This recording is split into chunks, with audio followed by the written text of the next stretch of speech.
The cycle. Opening.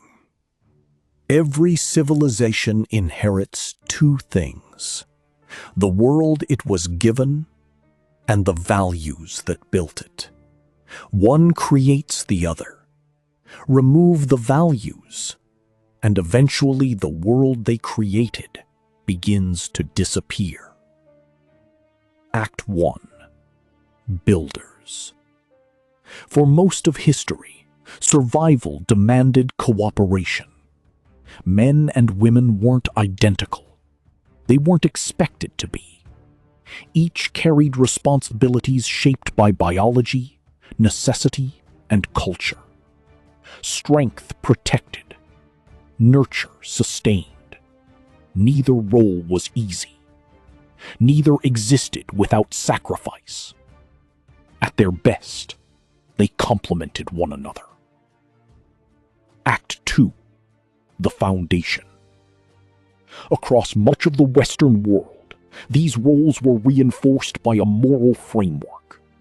Not because people were perfect, but because every society needs ideals higher than individual desire.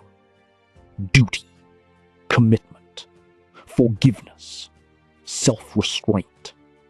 The belief that marriage is a covenant, that children are a blessing, that service matters more than self.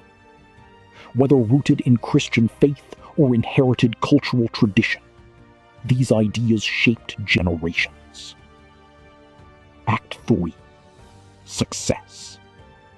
And it worked. Not perfectly. No civilization ever does. But generation after generation built wealth, stability, knowledge, and opportunity. The builders succeeded. So completely, their children forgot what it cost. Act 4. The Great Reversal. As comfort grew, tradition came under suspicion. Old virtues became old-fashioned. Duty became oppression.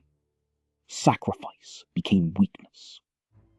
The very roles that many believed had built stable families were increasingly dismissed, not merely questioned, but often portrayed as backward or harmful. Masculinity became associated with toxicity instead of responsibility. Femininity became something to escape rather than honor.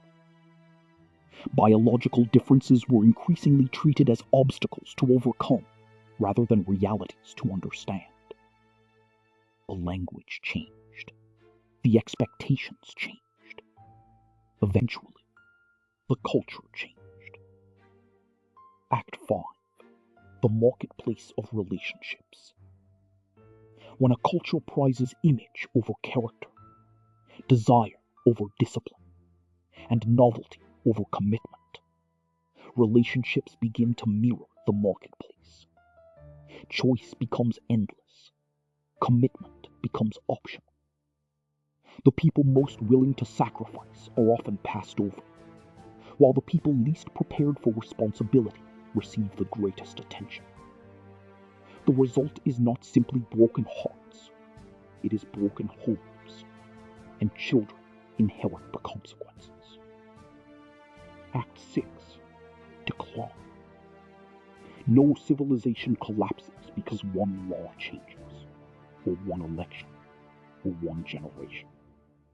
It declines when it loses confidence in the principles that made it flourish.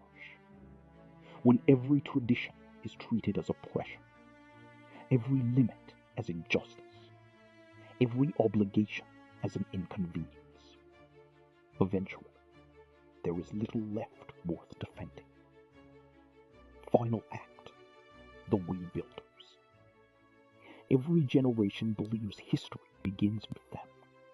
It never does. We inherit more than buildings. We inherit wisdom. Some of it should be challenged. Some of it should be improved. But some of it should be protected. Because the future is not built by comfort. It is built by responsibility. By families that endure. By men and women who embrace sacrifice instead of avoiding it. The cycle is not inevitable. Every generation decides whether it will merely inherit civilization or become worthy of rebuilding.